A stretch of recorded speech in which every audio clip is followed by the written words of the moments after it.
नमस्कार YouTube family, इराजवळमध्ये पुन्हा एकदा सगळ्यांचं स्वागत आहे. तर घरोघरी गणपती बाप्पाचं आगमन तर झालं आहे, पण आता ओढ लागली आहे ती गौराईच्या आगमनाची, म्हणजेच आपल्या बाप्पाच्या मातेची. तर यासाठी आम्ही काही पूर्वतयारी केली आहे, ती आज मी तुमच्यासोबत शेअर करणार आहे. गौराईसाठी घरीच असं साडीचं मी डेकोरेशन केलं होतं.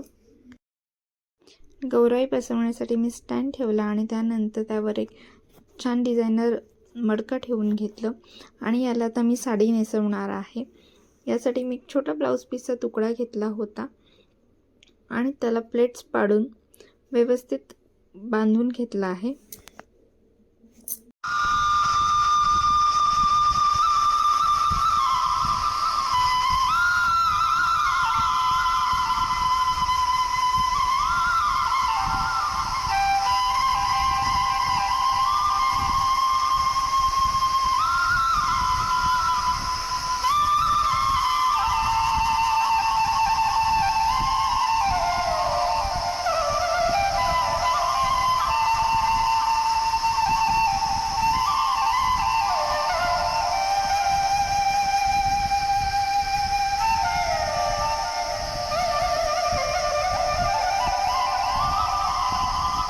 त्यानंतर दुसरी गौराई बसवण्यासाठी स्टँड घेतला होता आणि त्याला व्यवस्थित छान असं ब्लाऊज पीसचा तुकडा आणि छोटा परकर बांधून व्यवस्थित घट्ट बांधून घेतलं. त्याच्यानंतर आपली साडी घेतली आणि गौराईच्या मातेच्या हाईटनुसार त्या साडीला घडी करून म्हणजे फोल्ड करून घेतली आणि त्यानुसार आपण जशी नॉर्मल साडी घालतो तशी ती साडी मी गौराईला नेसवली.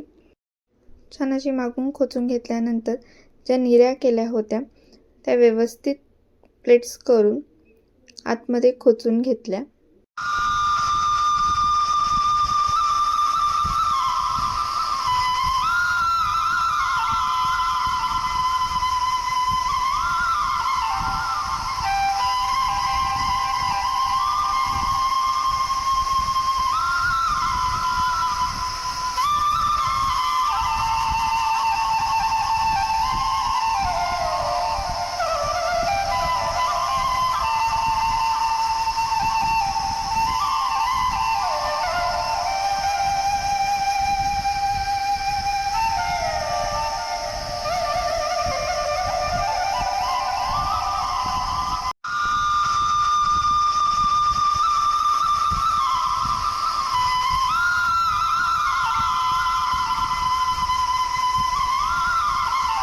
व्यवस्थित सरळ केल्यानंतर त्या व्यवस्थित सेट करून त्याला पिनअप करून घेतलं.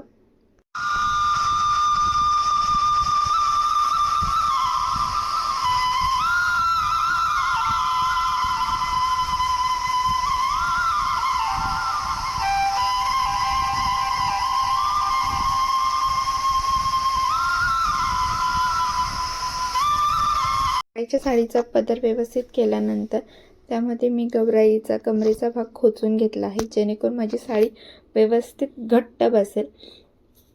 आणि साडीचा पदर मी पुढे काढून घेतला आहे. पदर छान मिऱ्या पण त्याला सेट करून घेतला आम्ही.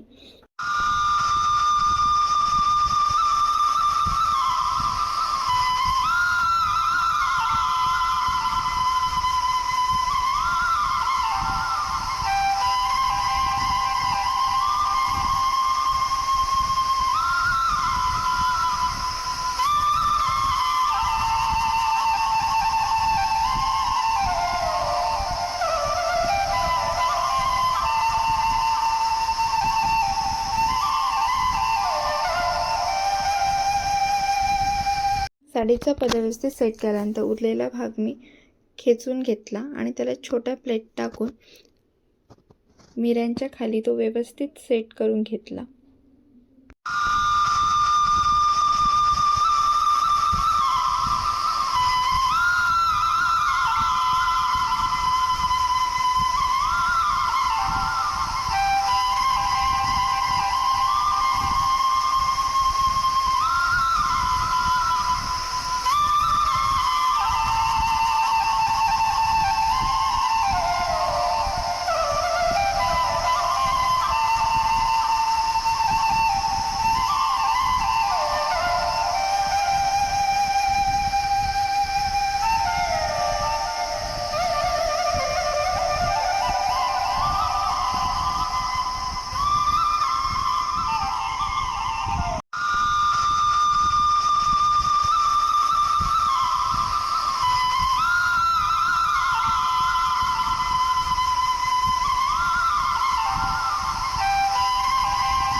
घेतलेले गौराईचे हात व्यवस्थित साच्यामध्ये पॅक केले.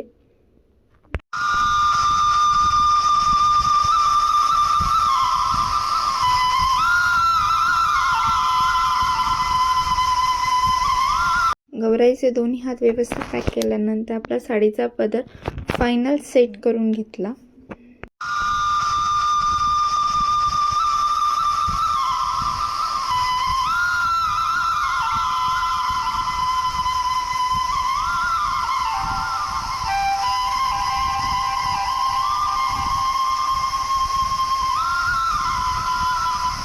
आणि अशा प्रकारे मी दोन्ही गौरींना छान मस्तपैकी साडी नेसवून तयार केलं.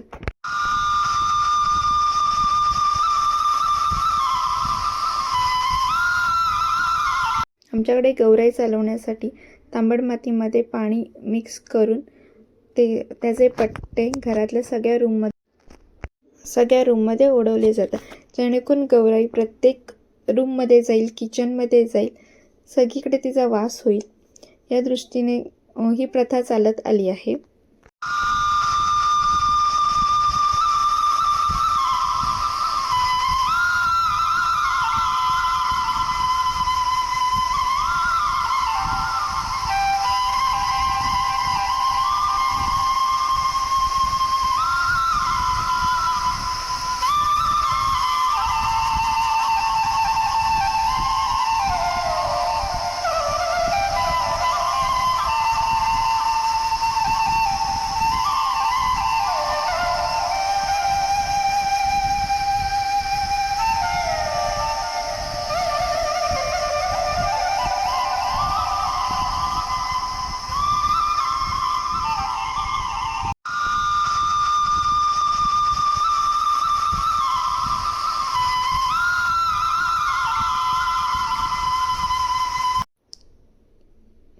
ही आहे इरा आणि इराची सुद्धा ही दुसरी गौर आहे.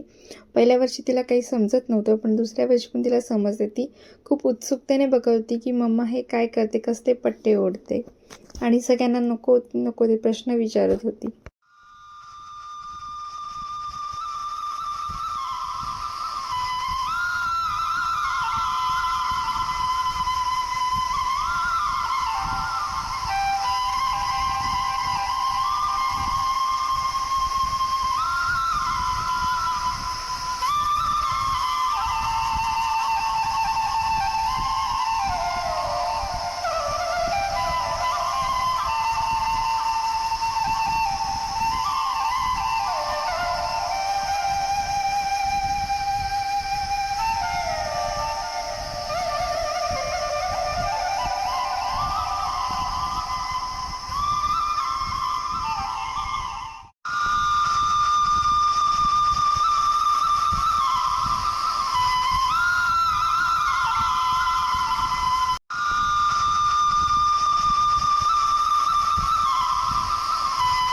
सगळीकडे पट्टे ओढून झाल्यानंतर यासाठी आम्ही धापट तयार करतो. त्यासाठी मी रात्रभर तांदूळ भिजत ठेवले होते आणि सकाळी उठून त्यातलं पाणी काढून हे मिक्सरला फिरवून घ्यायचे आहेत आणि एका चाळणीमध्ये काढून ते पूर्ण पीठ सुट्टं करून चांगलं चाळून घ्यायचं आहे.